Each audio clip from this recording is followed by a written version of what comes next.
Order ബ്ലോക്കും fair value ഗ്യാപ്സും ഒക്കെ നമുക്ക് ചാർട്ടിൽ ഏത് ടൈം ഫ്രെയിമിൽ എവിടെ നോക്കിയാലും ഒരുപാട് കാണാൻ പറ്റും. പക്ഷെ അതിൽ ഏതിനാണ് നമ്മൾ വാലിഡേറ്റ് ചെയ്യേണ്ടത്, ഏതിനാണ് പ്രയോറിറ്റി കൊടുക്കേണ്ടതെന്നാണ് ഏറ്റവും ഇമ്പോർട്ടൻ്റ് ആയിട്ടുള്ള കാര്യം. 11:30 മുതൽ 1:30 വരെ പ്രീ ന്യൂയോർക്ക് ലഞ്ച് സെഷനാണ്. അതായത് ലിക്വിഡിറ്റി എഞ്ചിനീയർ ചെയ്യപ്പെടുന്ന സമയമാണ്. ഈ സമയത്ത് മാക്സിമം പുതിയ എൻട്രീസ് ഏർലിയർ ആയിട്ട് എടുക്കാതിരിക്കുക. നമുക്കൊരു കൺഫർമേഷൻ ഇല്ലാതെ നമുക്ക് ഇവിടെ തന്നെ കണ്ടാൽ മനസ്സിലാവും. ഇവിടെയാണ് ലിക്വിഡിറ്റി എഞ്ചിനീയർ ചെയ്തേക്കുന്നത്.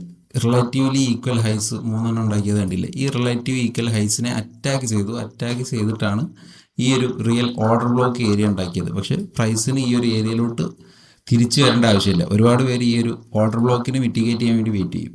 പ്രൈസിന് ഈ ഓർഡർ ബ്ലോക്കിലേക്ക് മിറ്റിഗേഷൻ എടുക്കേണ്ട ആവശ്യമില്ല. കാരണം എന്താണ്, price already done is job.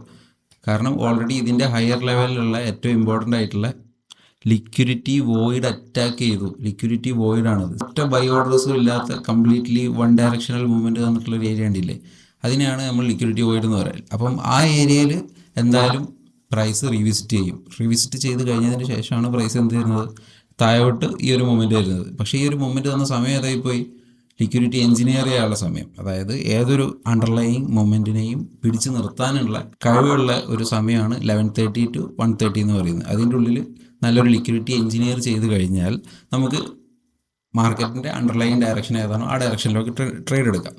Same scenario വെച്ചിട്ടാണ് ഈ ഒരു ട്രേഡ് എടുത്തേക്കുന്നത്. ഈ ഒരു ഡിസ്പ്ലേസ്മെൻറ്റിൽ ക്ലിയർലി എൻട്രി എടുത്തു. ഇതായിരുന്നു entry, partial completely exited. Partial എടുക്കുക എന്നുള്ളതാണ് ഗെയിം ചേഞ്ചിങ് ഐഡിയ എന്ന് പറയുന്നത്.